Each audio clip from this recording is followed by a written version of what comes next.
So without further ado, welcome to Knowing the Game, the introduction.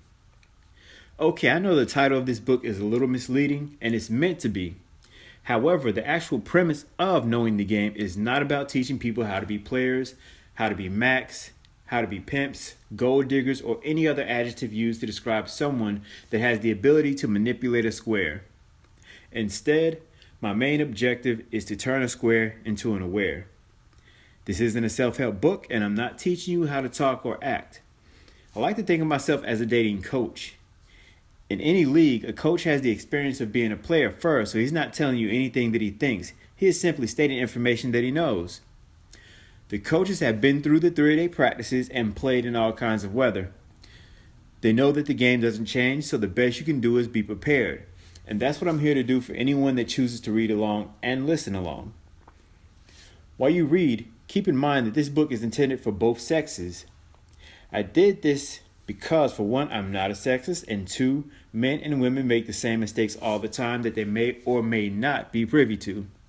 So you will notice as you read along that I use words they or he/she a lot to show the similarities in dating situations. I will bet money that you will see yourself, someone you know, or someone that you have dated or heard about in this book.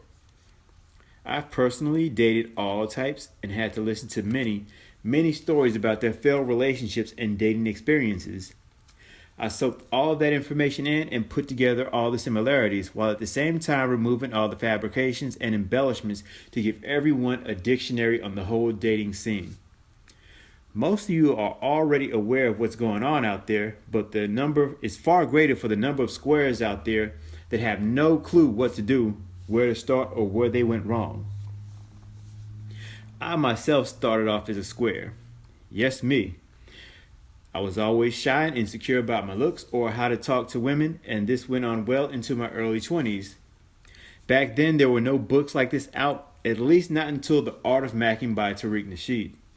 I picked that up the moment it came out and applied all the principles that I wasn't afraid to try, and it was a huge help.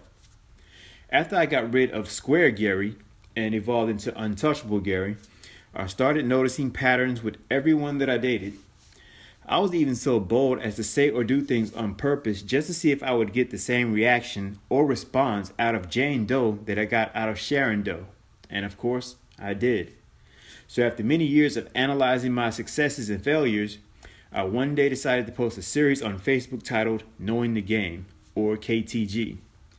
And I received amazing feedback and encouragement to continue because initially I was only going to do maybe 10 tips. As I kept posting, I kept recalling different situations, even pissing a few people off along the way because it was hitting too close to home for some of them, I guess. Eventually, what started off as something for kicks and giggles turned into 50 lessons, and at the urging of my friend is now a book. However, the game is too big to just end with 50 lessons. That's why this is volume 1, and I'm well into volume 3 as we speak. Nowadays, everyone has a damn book out trying to get people to act and think in a certain way. These books only cater to one extreme, either to males or females, where mine is going to call out both sexes and talk about the mistakes that both make. Some of these authors go wrong by assuming everyone is the same. If you're talking to adults, you have to realize that they are not going to change because most are content with who they are, but what an adult will do is listen, comprehend, learn. In other words, they can be coached.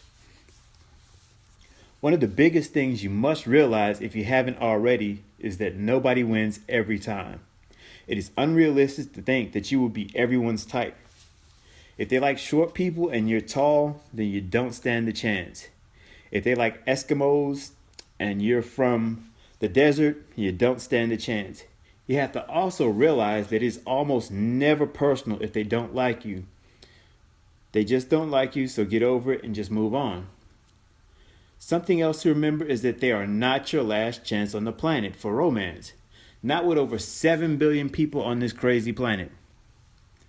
Okay, so now if you're anything like me, then you're tired of hearing about this introduction, or if you have the book, you're tired of reading this boring ass introduction. To be honest, I probably would have just skipped ahead myself after the first paragraph. But anyway, on with the show, and I hope you enjoy.